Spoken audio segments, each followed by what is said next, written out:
제가 전도할 때 좀 쓰는 이야기가 있어요. 전도할 때 여러분 스님 이야기를 제가 합니다.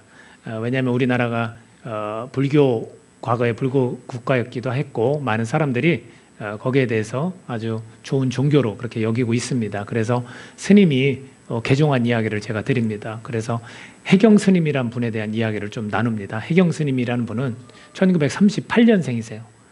그리고 지금은 현재는 목사가 되셨고 비교 종교 강사 가르치시는 분. 근데 지금은 나이가 많으시죠. 굉장히 많으셔서 지금은 아마 은퇴하셨지 않았을까. 근데 그 분의 삶과 그 개종한 이야기가 굉장히 우리에게 도전을 줍니다. 그분께서는 아버지께서는 주지 스님이셨어요. 그리고 형님도 역시 불교 공부를 하고 있었고 그런 집안에서 지냈는데 삼남매, 삼형제인가 삼남매인가 그런데요. 그분 막내를 어머니가 낳으시면서 병이 걸리신 거예요. 그래서 병을 치료하느라고 돈을 굉장히 많이 사용하고 썼는데 돌아가셨어요. 그만. 그리고 나서 설상가상으로 아버지께서도 점심 때 점심을 먹다 피를 토하고 돌아가셨어요. 그래서 난데없이 이제 고아가 되신 거죠. 그래서 이제 주변에 이제 스님들이 많으시니까 절로 당연히 가서 지내는데 거기에서 절에서 이제 여러 가지 훈련도 좀 받고 이제 어린 나이에 국민학교 한 3학년 때부터 그랬는데 스님께서 네가 세상에 대해서 좀 배우고 공부해야 되지 않겠느냐 해서 학교를 좀 보냈고 그 학교에서 검정고시를 보고 고등학교를 거쳐서 그리고 대학에 들어갔는데 수학과를 들어갔어요. 수학과를 들어가신 다음에 이제 스님으로서 활동을 하기 시작을 했어요. 그래서 포교국장 또는 교육국장이라는 이름으로 불교의 그 소식을 전하고 그리고 외국에 나가서 이 불교가 얼마나 귀한 건지를 이렇게 선전하고 또 거기에서 기부를 모아서 불교 대학을 지으려고 그렇게 했습니다. 그래서 해경 스님 오면 이 절에 다니시는 분들은 아주 잘 아시더라고요. 그래서 그분께서 그런 일을 하시는데 그 대학을 불교 대학을 건립해서 내가 기독교를 짓누르겠다. 학생들을 배출하면 교회 연마다 교회 옆에 하나씩 내가 절을 짓겠다. 이런 식으로 생각을 하셨었어요. 그래서 그런 홍보 활동을 하신 그런 분이셨는데 그 불교 대학을 지으려고 기부를 많이 받던 중에 정치와 연결돼서 교도소에 가시게 됐습니다. 교도소에 가셨는데 교도소에서 그 불경책을 독방을 쓰셔서 불경책을 주문했는데 대출팀에서 불경책을 안 가져오고 성경책을 하나 가져온 거예요. 그래서 예수쟁이 왜 나한테 이 성경을 줘? 내가 누군지 몰라? 그렇게 이야기를 했어요. 그랬더니 그 대출팀에 그 청년이 그러니까 군대 대신으로 온 거예요. 그러면서 뭐라고 하냐면 물론 불교도 좋습니다. 그러나 이 성경책도 읽어보셨으면 좋겠어요. 수많은 사람들이 이 책을 읽고 믿음 생활을 하고 있습니다. 스님 저는 내일 제대합니다. 스님을 위해서 기도하겠습니다. 하고 성경책을 놓고 갔어요. 그러니까 그 이제 괘씸한 거죠. 그러면서 속으로 생각하기를 야, 저 예수님 믿는다는 사람 좀 대단하다. 독하다. 스님한테 어떻게 복음을 저렇게 증거한다. 이렇게 생각을 하신 거예요. 성경책을 준다. 그리고 생각해보니까 성경책은 잘못이 없잖아요. 그래서 그 성경을 읽었는데 그 읽는 중에 누가복음 이야기 중에 나인성의 과부 이야기가 있어요. 근데 그 나인성의 과부 이야기를 눈에 들어온 이유가 불경에도 과부의 이야기가 있거든요. 그래서 동일한 이야기가 있는 거예요. 그래서 놀랐어요. 그래서 막 읽으셨어요. 읽었는데 자기가 읽은 불경의 내용과 너무나 다른 거예요. 그 불경의 내용은 과부가 석가모니한테 가서 우리 외아들이 죽었습니다. 살려주세요. 이렇게 말을 했어요. 그랬더니 그 석가모니가 너가 방법이 있다. 너가 마을에 내려가서 그 집집마다 다니면서 그 집 안에 사람이 죽은 경험이 없는 그런 집에 가서 쌀을 얻어다가 죽을 써서 이 아이한테 먹이면 이 아이가 살아난다. 이렇게 이야기를 한 거예요. 그러니까 막 이 엄마가 너무 기쁜 거예요. 그래서 동네방네 막 뛰어다녔어. 쌀을 얻었게요? 못 얻게요? 못 얻었죠. 죽음을 경험하지 못한 집이 하나도 없었던 거예요. 그런데 석가모니한테 와서 이야기한 거예요. 부처님, 아니 이런 아픔을 죽음을 경험하지 않은 집 하나도 없었습니다. 우리 아들 어떻게 해요?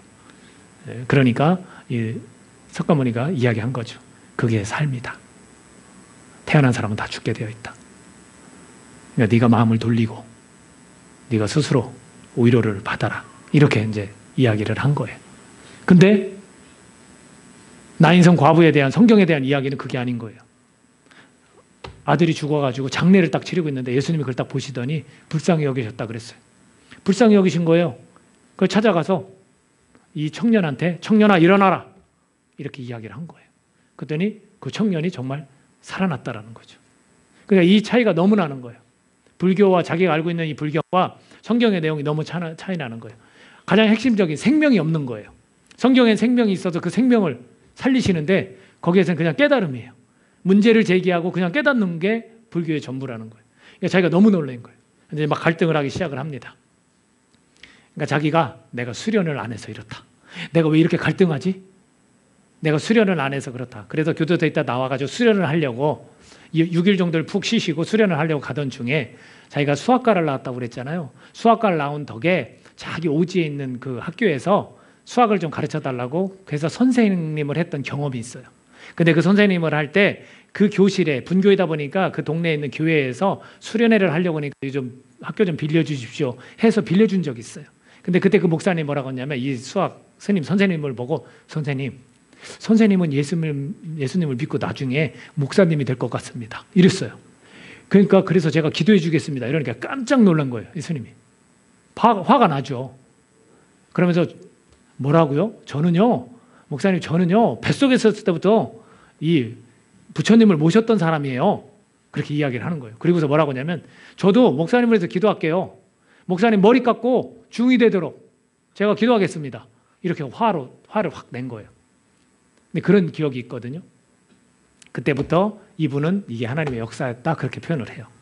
그래서 그때 같이 공부를 했던 선생님이 하나가 있어요. 아이들을 가르칠 때 같이 근무를 했던 선생님. 은두기 선생님이라는 분이 있는데 무교예요. 그러니까 6일 동안 쉬고 내가 수련을 더 해야겠다라고 생각하고 가던 중에 이분을 만나서 물어야겠다. 도대체 내가 이렇게 번뇌하고 힘들어하는 게 뭔지를 이분은 대답해 줄 수 있을 거야 라고 가서 이야기를 했어요. 그때 그분이 뭐라고 할게요. 이렇게 이야기를 합니다. 스님, 이제 스님인 줄 아니까 같은 선생님이 스님인 줄 아니까 스님의 마음속에는 이미 그 예수님에 관한 이야기가 들어있는 것 같습니다. 만약에 지금 그 갈등 상황에서 만약에 믿을 거면 한 살이라도 더 빨리 믿는 게 좋은 것 같습니다. 이렇게 이야기를 해요. 그리고 나서 뭐라고 하냐면 저는 정말 모르지만 이상하게 그 예수교를 믿는 사람들은 푹 빠져가지고 헤어나지 못하는 걸 제가 알고 있습니다. 이렇게 이야기를 해요. 그러니까 이분이 그 대답을 듣고 고민을 더 하기 시작한 나머지 결심을 해요. 내가 그럼 한번 경험을 해봐야겠다. 그래서 교회를 수요 예배를 찾아가요. 그 수요 예배에 갔는데 찬송가가 이렇게 울려 퍼져요. 그 찬송을 부르면서 하염없이 눈물을 흘려요. 그 찬송을 들으면서. 그러던 중 마음에 평안을 누려요. 이분이 이렇게 해서 신학 공부를 하고 하나님 앞에 돌이켜 돌아옵니다. 근데 삶에서 이런 경우도 있었어요. 삶에서 너무 힘드니까 경제적으로 힘드니까 염불을 해워요. 그러니까 심장마비가 왔어요. 이분이.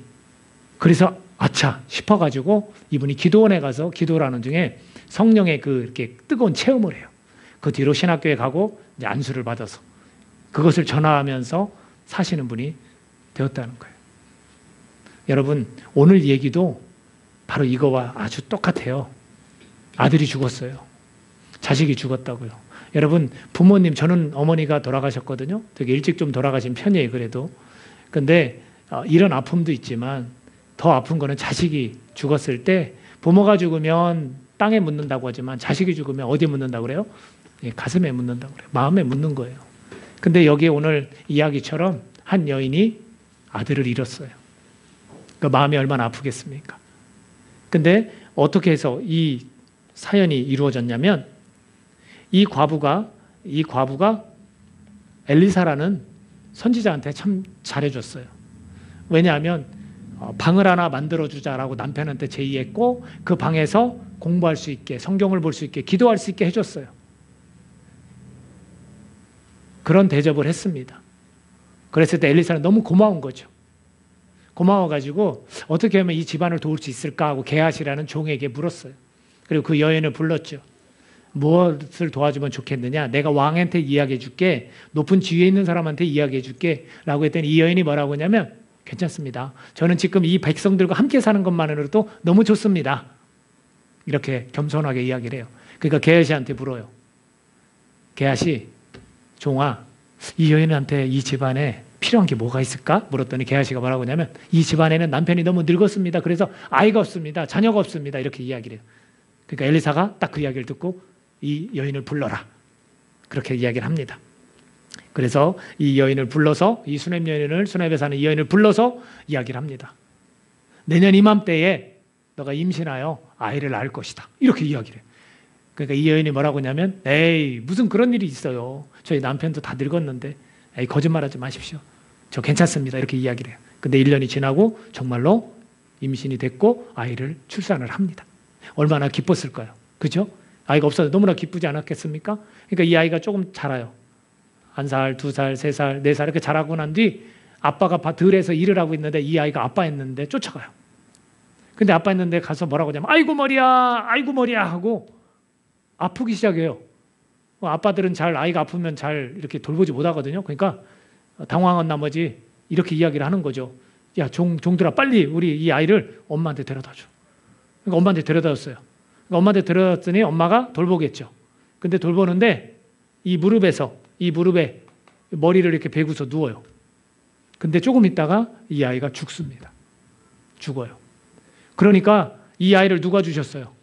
사실 하나님이 주신 거죠. 누굴 통해서? 엘리사라는.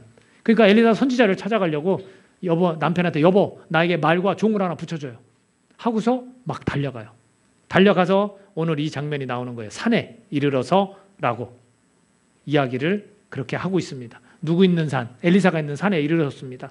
거기에 가서 발을 딱 하고 붙잡아요. 그러니까 게하시가 막 종을 떼내는 거예요. 종이 그 여인을 떼내려고 하는 거예요. 게하시가. 그러니까 내버려둬라. 이 여자가 내 발을 지금 붙들고 놓지 않는 것은 무슨 사연이 있다. 슬픈 일이 있나 보다. 하나님이 그 이야기 나에게 해주시지 않았다. 하고 이야기를 듣습니다. 그러니까 이 여인이 뭐라고 하냐면 어르신, 내가 뭐라고 했습니까?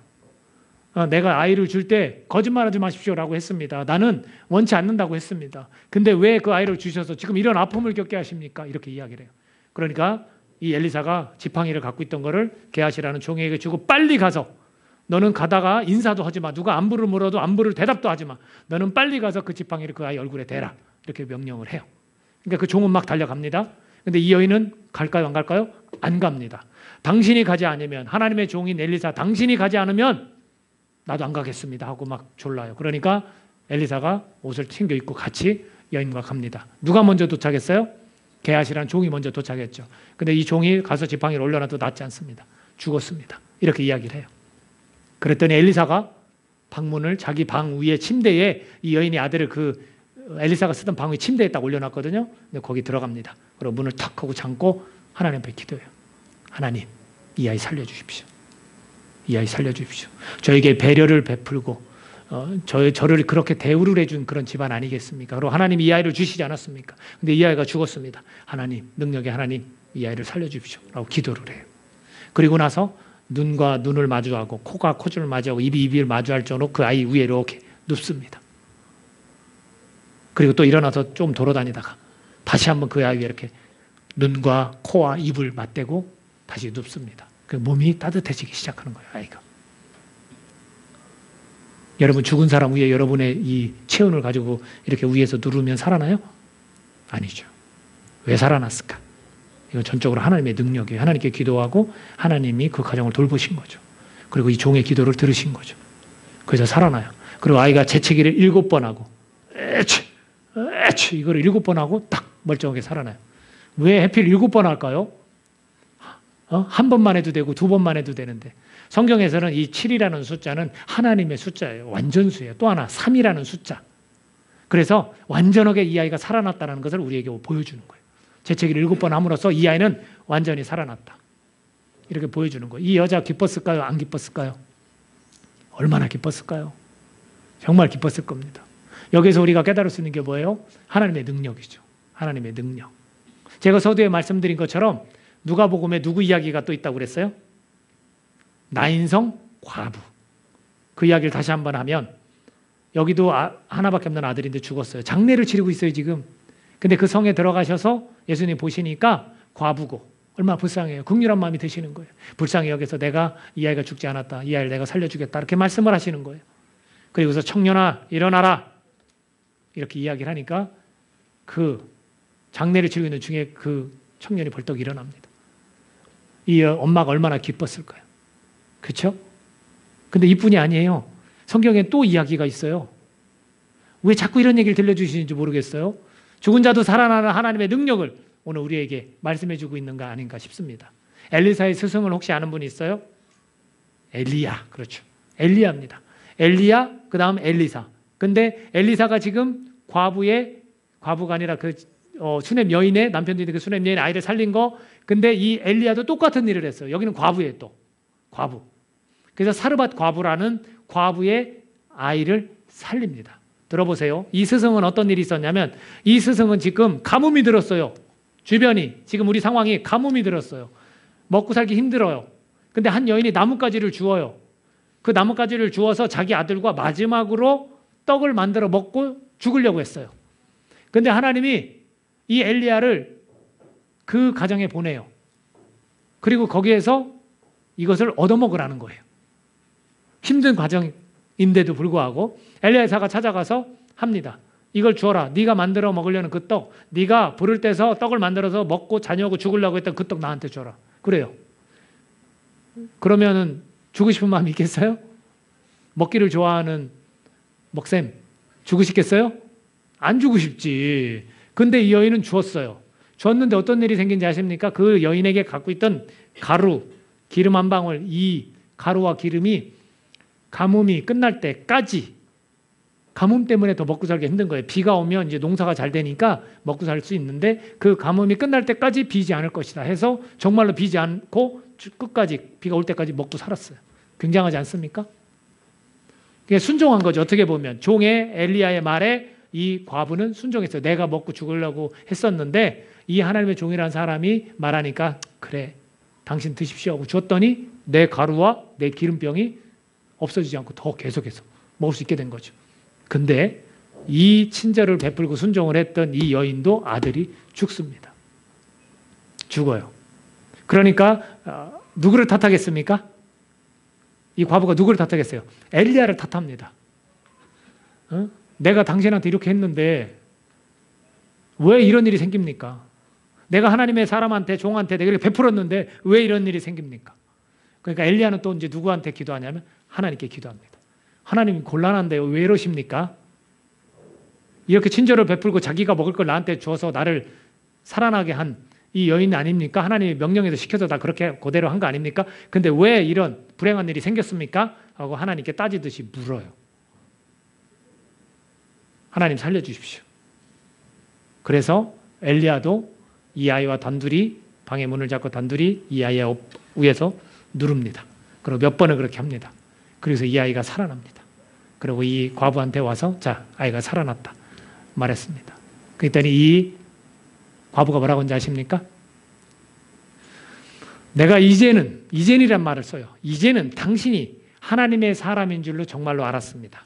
그리고 하나님이 살아계시고 하나님의 능력이란 걸 이제서 믿겠습니다. 이렇게 표현을 해요. 그 전에는 자기 음식을 나눠줬지만 완전하게 믿지는 않았어요. 그러나 이제는 완전하게 믿는다. 여러분, 내 자녀가 죽었었는데 내 눈앞에서 그 자녀가 살아났어. 그럼 여러분이 하나님이 살아계시면 믿겠어요? 안 믿겠어요? 믿는 거예요. 또 하나, 그 하나님은 능력이 있다는 걸 믿겠어요? 안 믿겠어요? 믿는 거예요. 죽었다가 살아난 거를 누가 했습니까? 응? 못해요. 여러분이 그 일을 할 수 있어요? 못해요. 사람이 아무리 옆에서 기도하고 안 살아나요. 그 사람이 기도했을 때 하나님께서 들어주시면 살아나는 것이고 그렇지 않으면 안 살아나요. 지금 이 이야기들의 공통점이 좀 있어요. 공통점. 여러분, 이것은 무엇을 말해주고 있냐면 믿음이 생기도록 하신 것을 말해줘요. 그래서 여기에서 우리가 한 가지 깨달아야 될 게 뭐냐면 여러분 이것을 부활이라고 혹시 표현할 수 있을까요? 부활이 아닙니다, 여러분. 굉장히 중요한 부분이에요. 부활이 아니에요. 부활과 소생은 달라요. 소생은 뭐냐면 다시 살아난 거예요. 자, 이 살아난 자식들이 안 죽었을까요? 나이가 먹고 늙어서 죽었을까요? 그렇죠. 죽은 거예요. 다시 죽은 거예요. 그렇기 때문에 부활이 아니에요, 여러분. 이것을 혼돈하시면 안 돼요. 이건 소생이에요. 소생과 부활은 다르다는 거예요.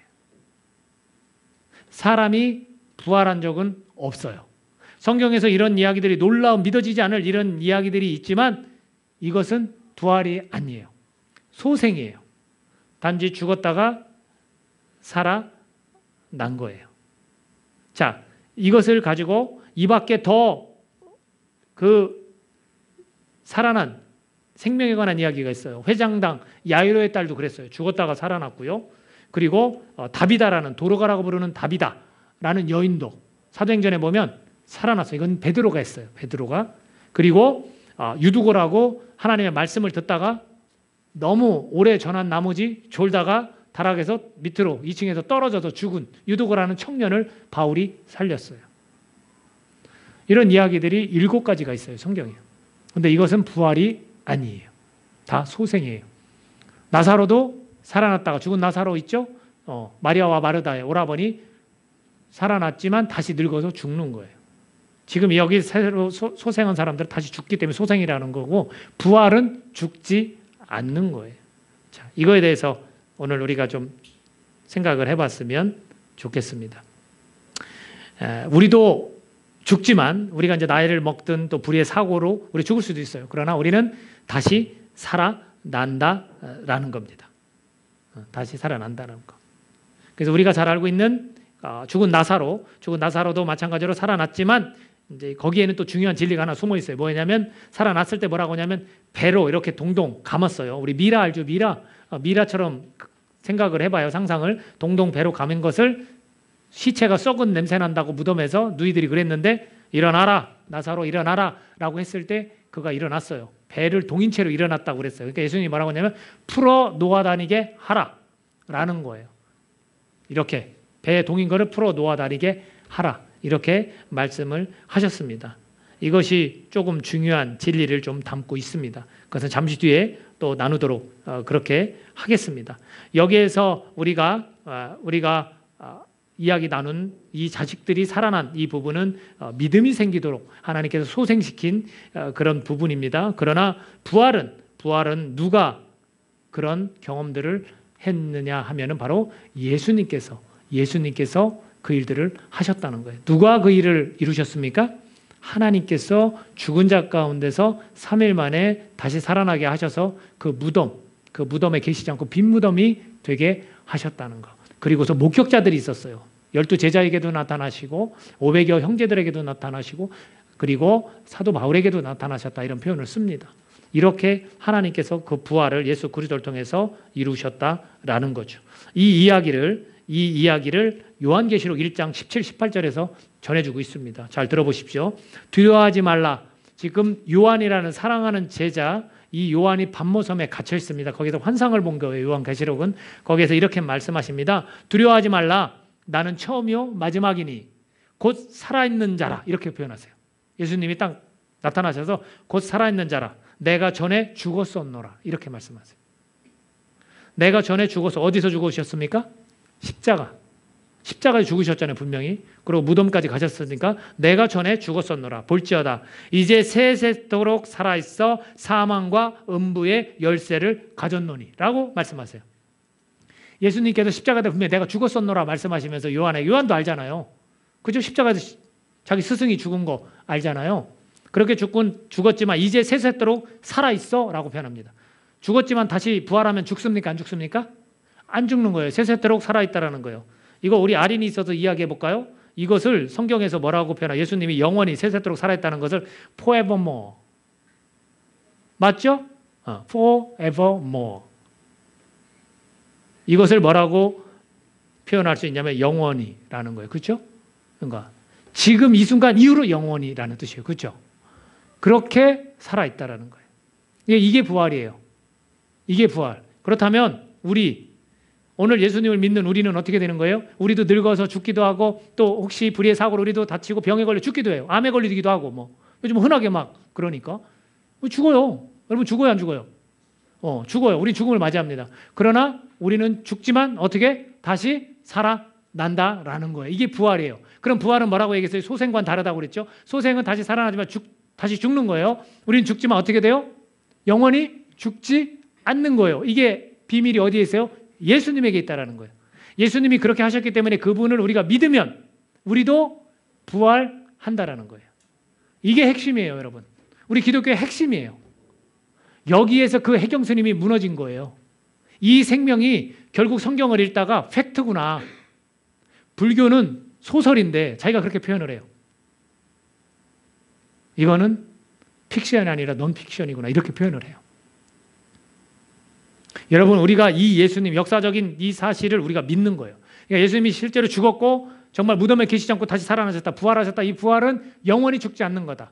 예수님이 요한에게 지금 나타나셔서 그렇게 말씀하신 것처럼 forevermore 우리 그렇게 가는 거야. 영원히 세세토록.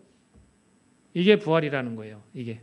그러면 예수님을 믿게 되면 우리 사망에 대한 문제가 해결된다는 거예요. 왜냐하면 예수님이 영원히 산다는 건 사망하지 않는다는 거예요. 더 이상 죽지 않는다는 거예요. 이걸 누가 해결하셨어요?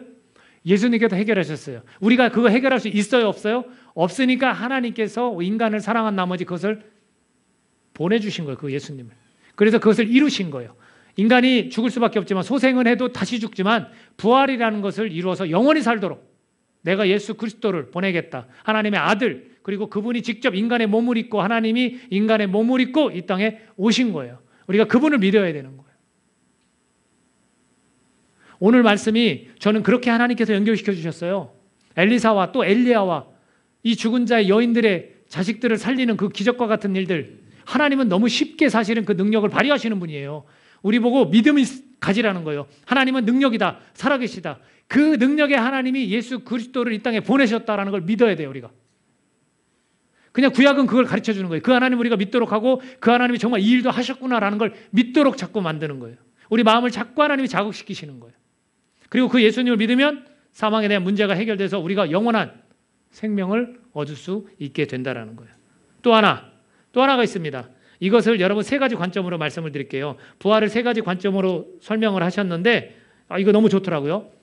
과거 부활, 현재 부활, 미래 부활을 우리가 가지고 있어야 돼요. 자, 과거 부활은 뭡니까? 2000년 전에, 2010년 전에 예수님께서 십자가에 달려 죽으셨다. 2000년 전에 예수님께서 십자가에 달려 죽으셨다. 이건 과거 부활이에요. 그분은 그리고 살아나셨어요. 분명히 목격자들이 있다고 성경은 그걸 증언하고 있어요. 수많은 사람들이 지금도 그 예수님을 믿고 영원한 생명을 지금 누리고 있어요. 이거 과거 부활이에요. 그 다음에 현재 부활과 미래 부활이었어요. 미래 부활은 뭐예요? 모든 사람은 다 부활합니다, 여러분. 저와 여러분 착하게 살았든 나쁘게 살았든 예수님을 믿었든 안 믿었든 모든 사람은 다 부활을 해요. 그거는 그 사람들이 부활해서 결국에 심판을 받는다고 말씀하세요. 그 심판은 하나님께서 정확히 하나님이 보내실 대로 사람을 보내는 거예요. 그것을 성경에서는 지옥불과 천국으로 하나님 나라로 그렇게 표현을 하셨습니다. 예수님을 믿는 자들은 심판을 받습니까? 안 받습니까? 안 받아요. 왜 안 받습니까? 의롭기 때문에. 네가 예수님을 믿으면 의인이라고 칭함받기 때문에 우리는 안 받아요. 왜? 죄가 하나님과의 관계가 끊어졌던 죄가 우리는 용서되었기 때문에 깨끗해졌기 때문에 안 받아요.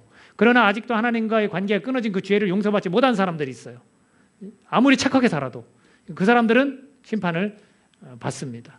그러면 우리는 그 소망을 두고 살아가는 거예요. 미래 부활은 바로 그거예요. 그럼 우리 육체가 예수님이 손에 못자국이 있듯이 그냥 우리 몸도 그대로 이렇게 부활한다. 그러나 변형돼요, 여러분. 우리는 마치 천사와 같이 된다고 그랬어요. 어떤 모습으로 변형될지는 몰라요. 우리는 성경에서 기록한 것만 가지고 이야기를 할 수 있으니까요. 마음대로 상상의 나라를 펼칠 수는 없어요. 그러나 확실한 것은 예수님이 지금 요한에게 나타나서 세세토록 나는 과거에 죽었었지만 이제는 세세토록 죽지 않는다라고 살아있다라고 말씀하셔서 우리도 그렇게 세세토록 영원히 살아 지내는 겁니다. 이게 바로 미래 부활이에요. 그래서 우리는 그 소망이 있는 거예요. 그 소망을 가지고 살아가는 거예요. 그러니까 삶이 두렵지가 않는 거예요. 죽음이 두렵지가 않는 거예요. 그래서 장례식장에 가면 우리가 인간적인 마음으로 너무나 슬퍼하고 같이 기도하지만 한편으로는 천국에 갔다. 하나님 나라에 갔다. 예수님을 만났구나 해서 천국 환송식이라고 그렇게 부르기도 해요. 그래서 너무 슬퍼만 하지 마라. 예수님 잘 믿고 영원한 생명을 얻었는데 뭐가 그렇게 말하기도 해요. 이것이 바로 미래 부활이에요. 그 다음에 현재 부활이 있어요. 현재 부활은 뭐냐면 이러한 소망을 가지고 살면서 동시에 우리에게 새로움이 일어난다는 거예요. 죄가 용서되고 예수님 닮은 모습으로 살아가기 때문에 자유를 누려요. 우리에게 진리가 주어졌기 때문에 그 자유를 누려요. 그 해경 스님이 찬송가를 들으면서 왜 그렇게 마음이 편해졌는지 무거웠던 짐이 다 이렇게 벗겨지는 것처럼 느꼈다는 거예요. 이것처럼 우리가 예수님을 믿으면 우리 삶에서 이 현재 부활이라고 말할 수 있는 새로운 새 생명이라고 그러는 거예요. 우리가 과거의 모습으로 죄의 종로를 타는 모습으로 살지 않고 우리가 죄에 대해서 단호하게 거절하면서 우리 죄를 나를 괴롭히지 않고 죄의 지배하에 있지 않으면서 자유를 누리면서 우리는 살아갈 수 있게 되는 거예요. 그래서 이 세 가지 시점, 과거 부활, 현재 부활, 미래 부활을 생각하는 것이 중요한 거예요. 삶을 옥죄었던 무게가 여러분 가벼워진다는 거. 아까 말씀드렸죠. 죽은 나사로가 다시 살아났을 때 배에 그냥 계속 동이고 있었어요. 여러분 이게 얼마나 불편합니까? 근데 예수님이 뭐라고 하셨어요? 풀어 놓아 다니게 하라. 우리가 예수님을 믿기 전에 우리를 괴롭히고 우리를 힘들게 하는 게 얼마나 많은지 몰라요. 우리 청소년들 있지만 고민이 너무 많아. 도대체 어떻게 살아가야 되고 나는 누구일까라 고민이 많아. 정체성에 관한 것도 그렇고. 근데 예수님을 믿게 되면 여기에 대해서 많은 것들이 해결돼. 내가 어떻게 살아가야 될지, 내가 누군지 이런 것들을 깨닫게 된다는 거예요. 이런 것들이 내가 예를 들어서 함부로 세상이 나를 힘들게 만들고 내가 원치 않지만 내가 왜 이런 짓을 하면서 살까? 내가 왜 이렇게 끌려다니면서 살까? 이런 모든 것들이 해결이 될 수 있다라는 거예요. 삶의 무게가 가벼워질 수 있다라는 거. 죄로부터의 해방을 우리가 경험할 수 있다라는 거예요. 여러분 사르밧 과부가 자기 아들이 죽었다가 살아났잖아요. 근데 그 죽었을 때 엘리야한테 뭐라고 했는지 아세요? 이렇게 이야기를 해요. 종이시여, 하나님의 사람이라고 말하는 엘리야여, 왜 내 죄를 생각나게 하십니까? 이렇게 표현을 해요. 자기 죄 때문에 아이가 죽었다라고 생각하는 거예요. 죄 때문에. 사람들은 그렇게 생각해요. 죄 때문에 이 아이가 죽었다. 그러면 이 죄가 없다 하면은 안 죽는 거예요? 우리는 그렇게 오해하면서 살아가고 있는 거예요. 근데 이 죄가 깨끗이 해결이 돼요. 그러면 우리가 얼마나 많은 자유가 있겠습니까? 하나님의 믿음을 보여주시려고 그 아이를 그렇게 한 걸 나중에서야, 이제서야 내가 그걸 깨닫습니다라고 그 과부는 고백을 하거든요. 오늘 우리가 죄에 대해서 우리가 해방을 못 느끼고 그렇게 살아가고 있어요. 그러니까 쉽게 죄에도 빠질 수도 있고 내가 죄의 종로로 타는 것조차도 모르고 우리가 지금 살아가고 있을 수도 있다는 거예요. 그런데 예수님을 믿게 되고 우리가 예수님을 받아들이면 우리는 이 죄로부터의 해방을 우리가 경험할 수 있다는 거예요. 그러니까 실제로 저는 믿습니다. 예수님을 점점 닮아가고 예수님을 더 우리 마음에 모실수록 우리는 죄에 대해서 단호하게 거절하고 함께 계신 성령께서 그걸 불편하게 만들어요. 그래서 우리가 죄를 짓지 않을 수 있어요. 그런 해방감을 우리가 맛봐야 되지 않겠냐는 거예요.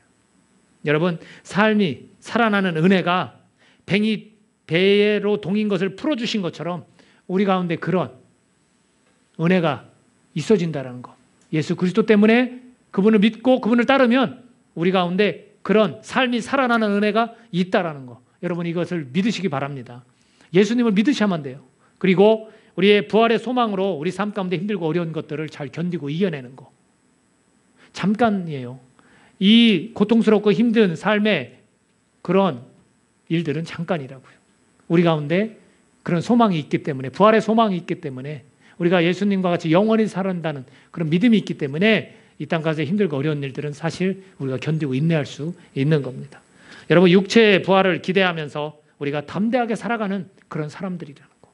그걸 오늘도 잊지 않기를 예수님의 이름으로 축복합니다. 이런 예수님을 우리가 믿어야만 됩니다. 살아나리라. 예수님은 우리에게 오늘도 말씀하세요. 살아나리라. 네가 영원히 살기도 하겠지만 네가 오늘 네 삶에서 지긋지긋한 이 삶에서도 너는 살아나리라. 주님은 그렇게 말씀하시는 겁니다. 누가 그렇게 하실 수 있다고요? 예수님. 예수님을 믿는 저와 여러분이 되기를 간절히 소원합니다. 기도하겠습니다. 이 시간 우리 기도할 때 예수님, 다시 살아나신 예수님, 부활하신 예수님, 나의 삶도 그렇게 다시 살아나도록 도와주시옵소서. 내가 예수님을 믿고 싶습니다. 내 마음을 열고 내가 예수님을 받아들이고 싶습니다. 내가 예수님을 믿고 심판받지 않고 영원한 생명을 얻고 싶습니다. 내가 육체의 부활을 소망하면서 살아가기를 원합니다. 이런 예수님, 능력 되신 하나님을 우리가 의지하면서 이 예수님 믿고 싶다고, 예수님 받아들이고 싶다고 그렇게 고백할 수 있는 그런 시간 되기를 원합니다. 같이 기도하겠습니다.